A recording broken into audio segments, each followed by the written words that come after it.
Kanawagi powwow. So this is a scone dog. It's basically a hot dog wrapped in fry bread. C'est que je me présente, Lou Dansant, des Premières Nations Abénaquis du village d'Odanak. Aujourd'hui, on fait la fête avec la communauté Mohawk de Kanawake. We're going into the dancing circle. Let's do this.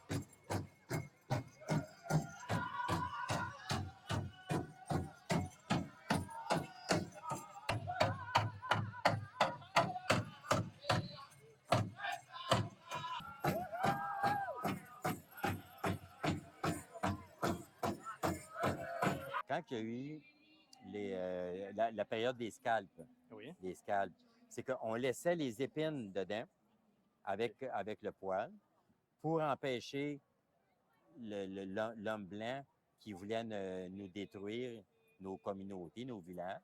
Bon, ben là, on laissait les aiguilles. Là, il essayait de nous scalper, mais il pognait la chevelure en même temps que le root.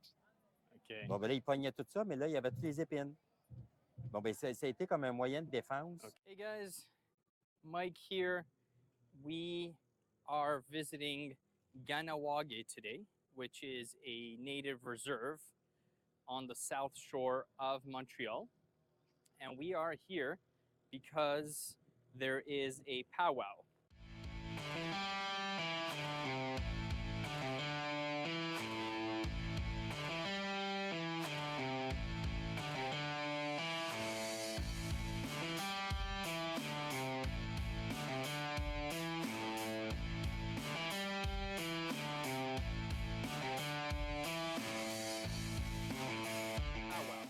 All right, guys, we're at the Kanawagi powwow. People dancing here in the background.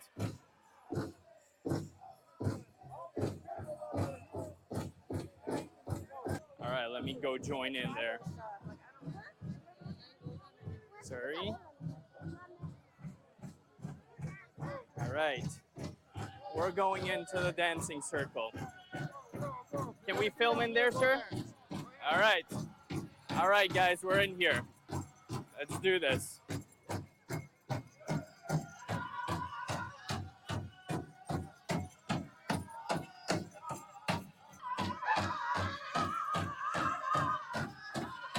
Lots of really beautiful costumes.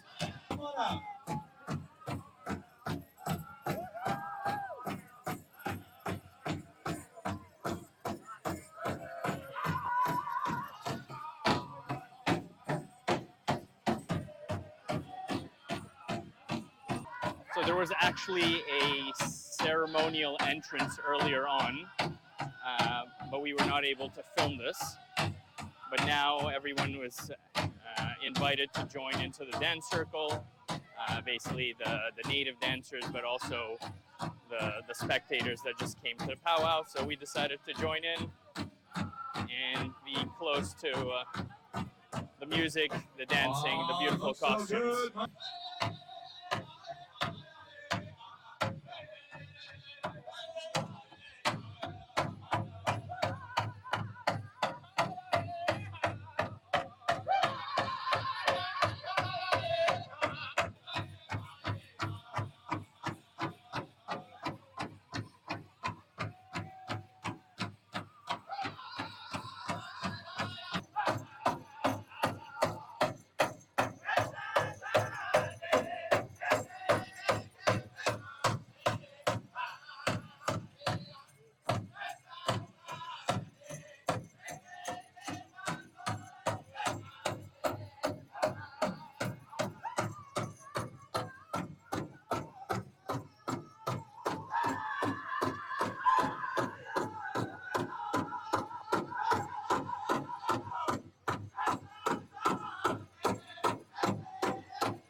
So you can see some of the dancers have numbers on them. That's because they're probably part of a dance competition that is going on here.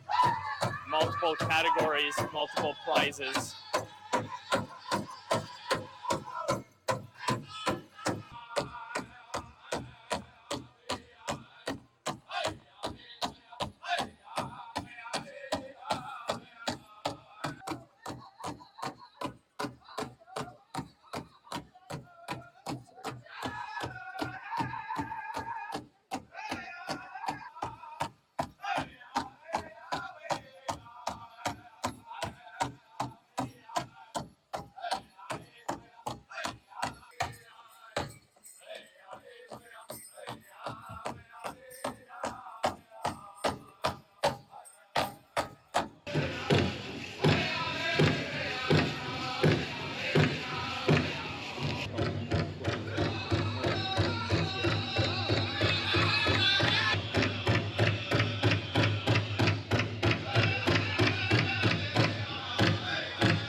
We then decided to try some of the food at the powwow. We basically tried 3 variations of fry bread. So this is a scone dog. It's basically a hot dog wrapped in fry bread. It's pretty good, nothing to rave about, but tasted good. Then this was my favorite. It was just the fry bread topped with some maple syrup. It was simple but very good. Reminded me of a beaver tail.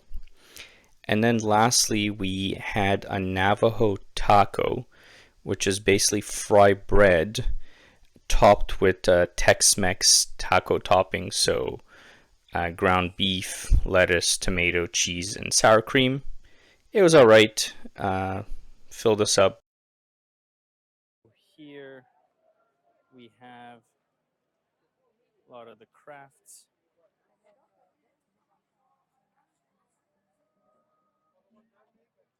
Some crafts made from animals, salmon jerky, some maple syrup, some moccasins there. We are super lucky here. We met up with a new friend, Dancing Wolf. Bonjour. So, bonjour. Bonjour. Quoi. C'est que je me présente, loup dansant des Premières Nations Abénaquis du village d'Odanak.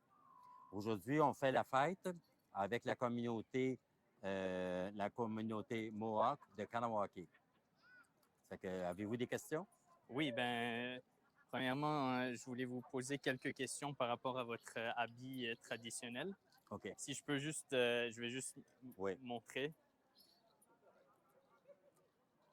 Tu me diras. OK. L'habit traditionnel, ça a le rapport, on appelle ça des régalias. Mais selon les siècles, on va avoir des tendances comme un peu plus modernes.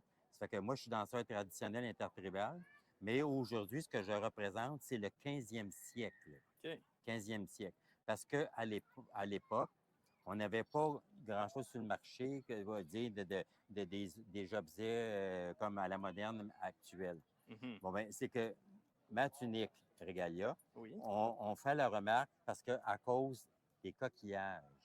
Oui. Un montage de coquillages, tout taillé et monté à la main, en filet. Bon, ben là, c'est que on voit les danseurs actuels, 21e siècle, c'est qu'ils n'ont pas ces genres de régalia comme ça. OK. Bon, bien, après ça, quand que la venue de l'homme blanc qui nous a rencontrés dans le Nouveau Monde, Mhm. parce que 14e, en 1400, 15e siècle. Ça, c'est avant, Oui. avant que les Français Oui, débarquent. oui, c'est ça. Parce que l'histoire de 1534, puis Oui. tout. Puis là, ben, c'est que les premiers arrivants d'hommes blancs, ben, c'est qu'on va faire des cadeaux pour justement avoir gagner notre sympathie. OK. C'est pour ça que je porte les colliers différents. OK. Les colliers différents, ce qui veut dire que c'est Portugais, les Espagnols qui emportaient des cadeaux pour essayer de nous attendrir. OK. De nous attendrir. Mais on avait une bonne réception. Mhm. Mais c'est qu'à un moment donné, eux autres, ils en voulaient plus. Mais là, ils repartaient dans le pays, naturellement, en Europe. Puis, il y en a d'autres qui arrivaient par la suite. Bon, ben, c'est pour ça que c'est plus 15e siècle. OK. Dans les démonstrations que je vais présenter, je travaille avec des groupes de touristes. Puis, j'ai fait le Château Frontenac, je travaille avec les groupes des scolaires aussi. Puis, là, bien, naturellement que c'est pas tout d'avoir des coquillages. C'est que vous voyez la partie en rouge ici, je ne sais pas si vous voyez comme il faut. Bon, bien, Ah oui. ça, c'est des cheveux humains. Des cheveux humains. Des cheveux humains teints aux framboises. OK. Oui. Bon, bien, à l'époque, on était très rudimentaire. Ça fait dire, on se trouvait à avoir sous la main la nature et Oui. on se servait de la nature. Oui. OK. Mais c'est que là, tu sais, encore là, l'évolution. Mais moi, j'ai toujours préféré d'être le côté historique. La coiffe que je porte, Oui. la coiffe, vous pouvez voir aussi en profil. Ça va? Oui. La coiffe que je porte, ça se trouve, on appelle ça un roach. Roach. R-O-O-T-H. OK. Puis on peut le retracer des fois des exemples sur les projets Internet qu'on peut trouver sur Google. Puis le rouge, bon, ben ça se trouve, c'est des poils de porte-épic. Mhm. Puis à la base, bon, ben c'est du poil de chevreuil OK. teint avec les fruits. Donc le rouge, c'est du chevreuil Oui. et le brun. Le brun, poil de porc-épic. OK. Mais on se servait aussi de ce genre-là, parce que ça existait, de rouge, même dans les années en 1400. OK. Parce qu'on va voir des films historiques, mais bien conçus. Mhm. Bon, ben, les guerriers portent le rouge. OK, oui. Ça existait déjà. Mais à l'époque, c'est que quand il y a eu la période des scalpes, Oui. c'est qu'on laissait les épines dedans avec le poil pour empêcher l'homme blanc qui voulait nous détruire nos communautés, nos villages. Bon, ben là, on laissait les aiguilles. Puis là, il essayait de nous scalper, mais il pognait la chevelure en même temps que le rouge. OK. Bon, ben là, il pognait tout ça, mais là, il y avait toutes les épines. Bon, ben ça a été comme un moyen de défense. OK. Parce qu'après ça, ben, quand c'était plus des réconciliations, des traités de paix, d'arrêter justement de faire les scalps. Mais c'est pas les sauvages qui ont commencé les scalps. On a trouvé nos recherches un personnage, un haut magistrat en Angleterre. OK. Puis lui, il avait fait signer quelque chose, là, avec des mercenaires. Puis là, il dit, ben, allez chasser dans le Nouveau Monde, là, puis prendre des cadeaux, des cadeaux, le bien pour justement représenter l'Autochtone. Mais au début, il utilisait nos têtes. Il nous coupait la tête aux Autochtones, puis là, il prenait nos crânes, il emportait ça jusqu'en Angleterre. Mais c'est que là, c'était pas juste un crâne, deux puis trois, plus que ça. Parce que les autres, ils étaient payés pour ça. Bon, ben là, Donc, ils se faisaient payer au crâne. oui, à la quantité. Bon, ben là, c'est parce que là, ça venait pesant. Les autres, ils voulaient avoir plus d'argent. Bon, ben ça en prenait beaucoup plus. Mais là, ils tuaient nous autres, les Autochtones, là, juste pour ça, là. Avoir un trophée, là. Mhm. Après ça, ben là, ils ont arrêté ça parce que c'était trop lourd. Bon, ben là, ils ont commencé à couper les oreilles. Bon, ben là, les oreilles, c'est que ça sentait trop l'impureté, que ça pourrissait. Puis là, ben, ils emportaient ça là-bas. Mais voyons, ça pue ben trop. Ça n'a pas de sens. Bon, ben, ils ont arrêté ça. Puis c'est là que les scalps ont commencé parce que le cheveu, lui, il ne pourrit pas. Uh-huh. Ils prenaient leur couteau, là, puis ils coupaient le haut du crâne. Puis là, ils partaient avec ça. Mais il y avait moins d'impuretés qui se faisaient de pourriture. Bon, ben là, chaque chevelure, il était payé pour la quantité et c'était facile d'en avoir une plus grosse quantité. OK. C'est pour ça qu'il y avait tant d'Autochtones. Nous autres, les Abénaquis, dans un temps, là, on était 4000. Puis là, il n'y a pas encore une éternité, mais 1400 seulement. Puis là, ben, là, c'est rendu que les gens, ils quittent les villages Mhm. parce que pour travailler, parce que nous autres, les Abénaquis, on était un peuple quand même considéré un peuple fier, Oui. puis dire, bon, on ne reste pas au crochet de la société. Puis, à fin de compte, ben, on a continué à vivre de cette façon-là. Puis, tu sais, il y a tellement d'historiques. Puis là, ben, il y avait tellement de scalps autochtones qui se faisaient. Bon, ben là, c'est pour ça, nous autres, les Amérindiens, parce qu'on disait Amérindiens parce qu'on vivait en Amérique, Oui. mais dans le Nouveau Monde. Puis là, ben, nous autres aussi, on a commencé à faire les scalps pour vengeance. Mais nous autres, on se faisait tuer, détruire tout le temps.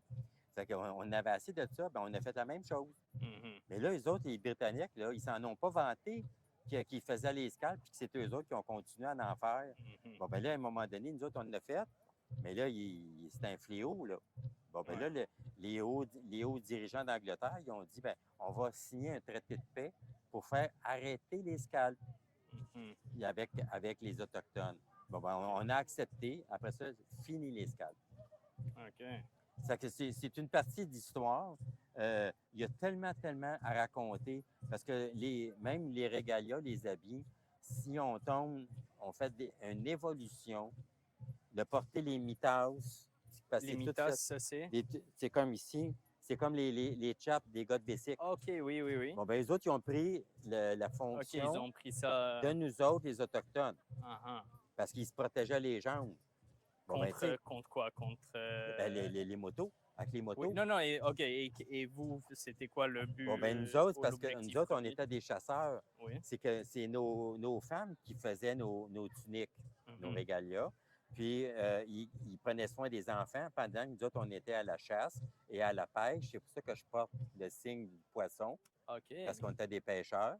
Uh-huh. Puis, quand on était en forêt pour la chasse, bien là, naturellement, on portait le pagne Oui. qui mesure 4 pieds de haut. OK. Puis, à la fin du compte, ben, c'est que ça passe en avant, ça passe dans la ceinture, ça rentre entre les jambes et ça ressort au fessier. OK. Ça veut dire que les gens qui nous voient le côté du fessier, Oui. on n'est pas nus. Parce qu'on Mhm. est abrié un peu comme symbole d'une couche pour OK, enfants. je vois. On est toujours abrié. Oui. Mais les gens, ils ne pensent pas à ça. Ils pensent Mhm. pas à ça. Bon, bien, ça, c'est une des parties, le peigne. Oui. Après ça, les mitausses, c'est qu'on utilisait l'animal, une grande partie du cuir. Ça, est-ce que c'est un animal en particulier qui est utilisé pour la régalia? Ça se trouve être celui que je porte, ça se trouve être c'est du chevreuil. Du chevreuil. Mais en hiver, ça va être du cuir d'orignal. OK. Puis on faisait les mocassins aussi en cuir d'orignal Mhm. parce que c'était beaucoup plus résistant. OK. Puis là, avec des huiles naturelles, ben c'était empêcher l'eau de pénétrer Mhm. dans nos mocassins aussi. Mhm. Mais à l'époque, les franges n'existaient pas. Ça, OK. Les franges n'existaient pas. Ah. Donc, ça, c'est relativement moderne? C'est venu, non, ancien, mais l'évolution.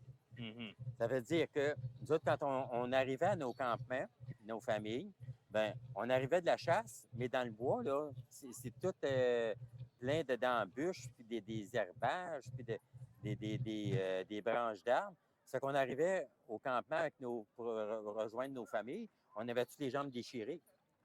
OK. Bon, ben là, nos femmes, ils se sont dit, on va vous protéger des jambes. C'est là qu'ils ont conçu, ils ont appelé ça les mitausses. Uh-huh.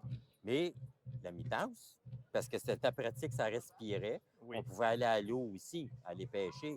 Mais avant les franges, la pièce de cuir qui est toute cousue à la main, Oui. refermée, c'est qu'on gardait le morceau allongé de l'animal. Mais quand on allait à la pêche, ce qui veut dire qu'on sortait de l'eau, on était tellement imbibé d'eau, ça prenait tellement de temps à sécher. Bien là, nos femmes, ils ont eu comme une inspiration. Ils ont dit, on va faire des coupures, des franges pour que ça s'écoule. Ah, OK. Ça a fonctionné. Après ça, quand l'homme blanc est arrivé, admettons, nos alliés, parce que nous autres, on était alliés des soldats français, Mhm. bon, ben, là, ils ont dit, ben, on a d'autres choses, à place d'avoir du cuir, on a des lainages. C'est qu'on on a commencé à faire les taillages avec des pièces de lainage. Mhm. Bon, ben là, c'est encore plus pratique que le cuir. Ça séchait encore plus vite. OK. Bon, ben, tu sais, il y a une partie de l'histoire, puis qui fait dire, ben l'évolution, Mhm. aujourd'hui, ben ils ont eu une influence dans les années, tu sais, ça fait longtemps, là, mais moi, je n'étais pas vieux à l'époque, là j'ai 70 ans, mais dans les années 67, l'année de l'Expo Oui. à Montréal, bon, ben, ils ont fait venir des danseurs, justement, traditionnels, mais il y avait déjà les régalias colorés OK. avec des rubans. Mais moi, du fait que je préfère faire mes enseignements côté historique, je préfère le côté vraiment histoire. Ah, OK. Donc, Fait que- c'est les régalias historiques étaient moins colorés. Oui. Puis, avec beaucoup plus les pièces de cuir Mhm. véridiques de l'animal. Oui. Et ici, je vois, vous avez, j'imagine, c'est une sorte de hache. Bien, c'est un symbole des tomahawks, des OK. tomahawks historiques. OK. Parce que j'ai fait une démonstration sur l'histoire, justement, des tomahawks. Puis au début, on utilisait les mâchoires d'orignal, OK. l'os au complet de la mâchoire, OK. très résistant.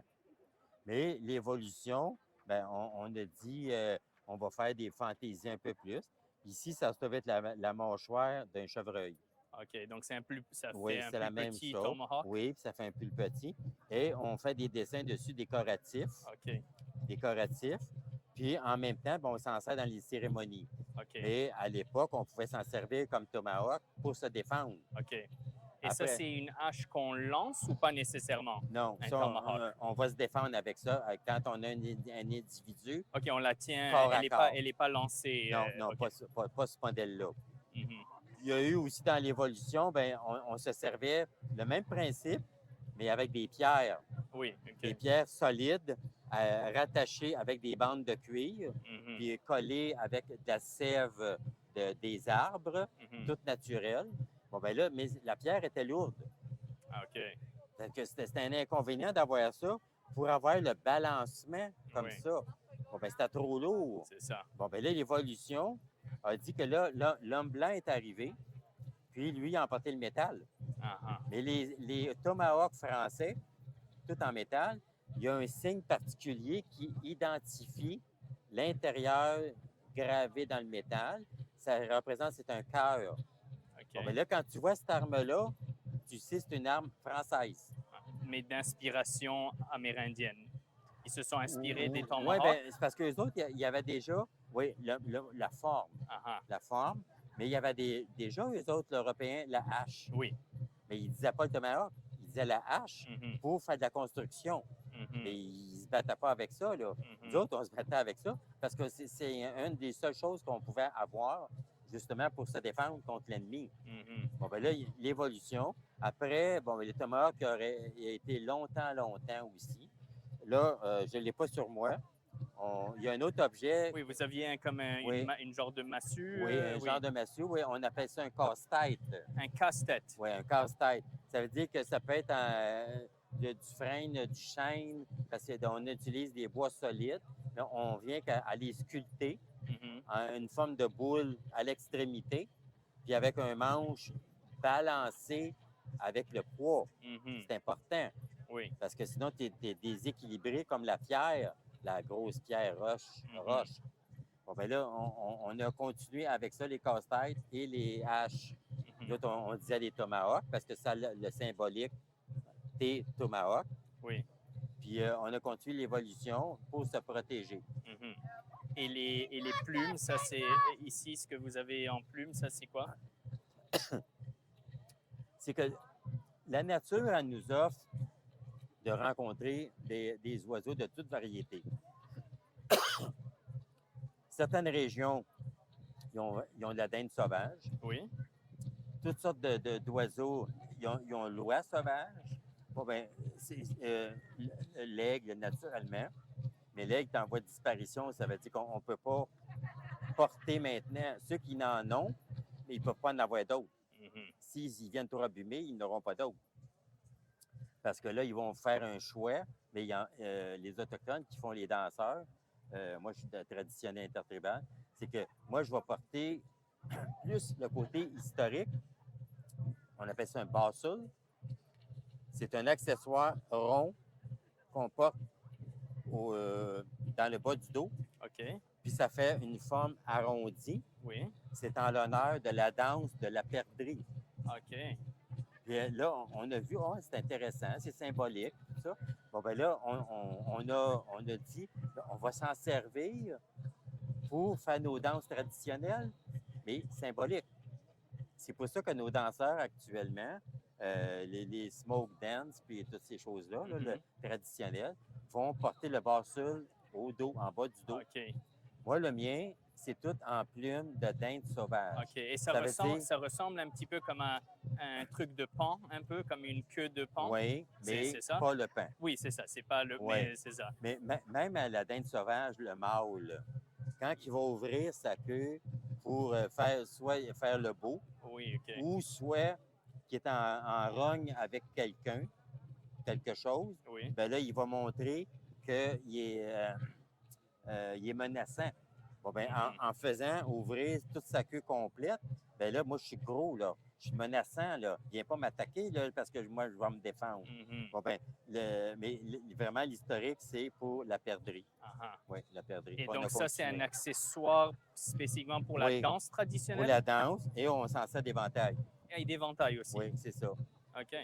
Plusieurs marchands ici ont des variétés, puis pas la même plume. Puis ils vont prendre encore des plumes de dinde sauvage, la partie des ailes. OK. L'aile là, d'une dinde sauvage, c'est très, très long. Ça peut être long comme ça. OK, oui. Long comme ça, Wow. oui. Puis elle va être plus avec des rayures. Mhm. Puis la queue, ben elle est différente parce qu'elle est surtout beaucoup plus brune. Les ailes sont noires et blanches. OK. Mais on va faire d'autres ornements avec, Mhm. puis comme les éventails aussi. Mhm. C'est parce que j'en ai. Ce que j'ai ici au bout de ma coiffe, Oui. Donc la plume, oui, la plume symbolique, oui. c'est une plume de héron bleu. OK, d'un Oui, héron. de OK. héron bleu. Parce que nous autres, ça signifie, c'est notre emblème à nous, les Abénakis. Le héron bleu Oui, spécifiquement? OK. oui, oui. C'est notre emblème, comme l'oiseau de la communauté. Puis là, ben là, c'est que quand on la porte, ben, pas personne d'autre communauté vont l'utiliser. OK. Parce que s'ils disent, hey, ben, toi, t'es Abénaki?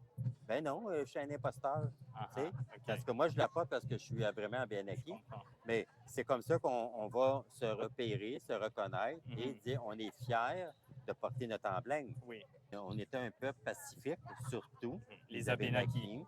Puis on vient du Vermont.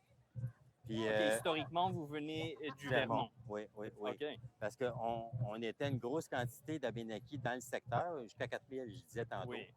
Puis là, allié avec les soldats français, mais on a fait une belle union et on a monté vers les terres pour aussi pour les forêts, pour la chasse. OK. Parce qu'à un moment donné, ben, t'es saturé, ben, tu ne peux pas tout tuer tous les jeunes naissants Oui. des animaux. Bon, Mhm. ben, c'est fait qu'à un moment donné, tu montes vers le nord, puis là, tu tombes sur des bêtes adultes, Mhm. mais qui ne sont pas en train d'avoir des petits Oui. éventuellement. Bon, ben ça, c'est la chasse. Bon, ben là, c'est pour ça qu'on allait vers le nord. OK. Mais c'est parce qu'à un moment donné, ben, on s'est installé avec les terres du roi de France Louis XIV OK. depuis en 1660 qu'on est à Odanak. Odanak, ça, c'est où les Abénakis Oui, résident présentement. oui. Puis OK. depuis 1660, puis notre chef Nescambiwit, un des très grands chefs de l'époque de ces années-là, a même été invité en France au château Versailles OK. par Louis XIV, parce qu'on était des alliés, mais on avait beaucoup de mérite de les aider Mhm. aussi. Bon, bien, en récompense, c'est qu'il est invité par bateau, puis il dit, ben, tu traverses l'océan, puis tu t'en viens jusqu'en France. Bon, bien là, le château de Versailles, nous autres, notre chef, en cadeau de remerciement, bien, il dit, je vais vous emporter un canot, parce que autour du château de Versailles, il y a des plans d'eau. Mhm. Bon, ben là, c'est que le roi faisait ensemencer du poisson. Et nous autres, avec le canot, bon, ben là, notre chef a dit, vous allez pouvoir aller à la pêche. Mhm. Il disait pas à la pêche, il disait à la pêche. Avec un petit peu son langage abénaki, là, tu sais, avait déformé un peu, là. Oui. Puis là, ben, pour que l'autre comprenne, que le roi comprenne. Puis, en fin de compte, c'est le cadeau que notre roi a offert, notre chef a Oui. offert. Un canot Un canot Abénaki. Abénaki, fait tout à la main. Bon, ben, le roi, lui, une autre récompense, c'est que c'est là qu'il nous a donné des terres. Nos terres Abénaki qu'on utilise encore actuellement. Et on est encore sur nos terres. OK. Puis même à l'époque, si les envahisseurs de d'autres communautés, d'autres sauvages, parce qu'on c'était sauvage à l'époque, ben là, ils essayaient de prendre, justement, conquérir nos terres, juste pour le plaisir de tuer le monde. Ben nous autres, on avait des bons guerriers à cette époque-là. Puis c'est pour ça qu'on a continué, justement, à garder nos terres, parce qu'on avait des bons guerriers. Mhm. Et en parlant de guerrier, vous m'aviez dit que vous êtes un Moi, je guerrier suis un Abénaki. guerrier, oui, oui. Et est-ce que c'est le fait que vous avez est-ce qu'il y a quelque chose sur votre régalia qui démontre ça et comme qui fait Bien, la coiffe, c'est surtout utilisé pour un guerrier. OK. Au départ, parce que même... Ça, c'est le roach? Oui, le roach. Le roach. Parce que même en 1400, ça l'existait. Là, dans la communauté à Odanak, ça avait tombé, il y a eu tellement de tueries. On était à 4000, on nous a baissé à 1400. Ça, c'est des tueries de la part des soldats britanniques Oui, Mhm. oui. Et aussi avec les Iroquois. et aussi qui étaient alliés avec les Britanniques. Exactement. Bon, ben là, ça a fait un massacre énorme. Puis là, les Abénakis, bien là, bon, à une certaine période, il en restait 1400. Bien là, à la communauté à Odanak, possiblement, ils font les recensements, là. Oui. Ben, ça peut être seulement dans les 600. OK. Mais il y en a aussi qui ont quitté la communauté, aller travailler à l'extérieur dans les villes pour dire, ben nous autres, on est fiers de dire, ben, on n'est pas au crochet de la société. Mhm.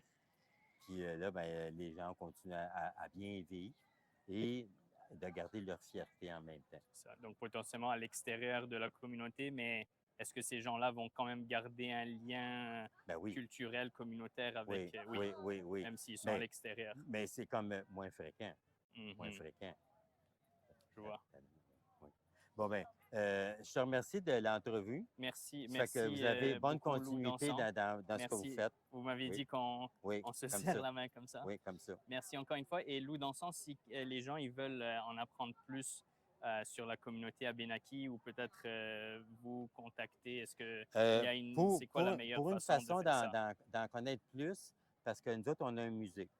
C'est nous autres, les Abénakis, dans les 1660, non, 1960, 1960. on a inauguré le premier musée amérindien d'Amérique du Nord au Québec. OK. En 1960 environ.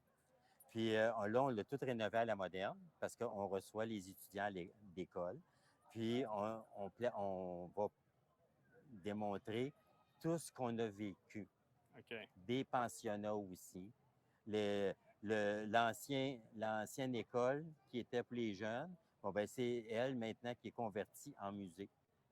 OK. Puis là, ben, on fait la continuité de ça. Et ça, c'est à Odanak. À Odanak. Donc, on peut visiter Oui, ça. ben oui. Puis vous regardez sur l'Internet, sur Google, seulement le mot avec Odanak, le nom du village, ODA-NAK, seulement ça sur Google. OK. Vous allez rentrer sur notre site, ils vont vous donner beaucoup d'explications, puis ils vont vous parler aussi de notre musée, qu'on est très fiers. Super. Merci encore une Ça fois, fait Lou Dansant. plaisir. Merci beaucoup. All right, guys. So we are going to be leaving the Ganawage powwow. This was lots of fun. We got to see some great dancing, even participate in some of it. Beautiful costumes, great music, try some food. Even got to speak to a member of the Abenaki tribe. So yeah, it was my first powwow, definitely not the last. Really enjoyed my time here. Hope you guys enjoyed this as well and learned something along the way.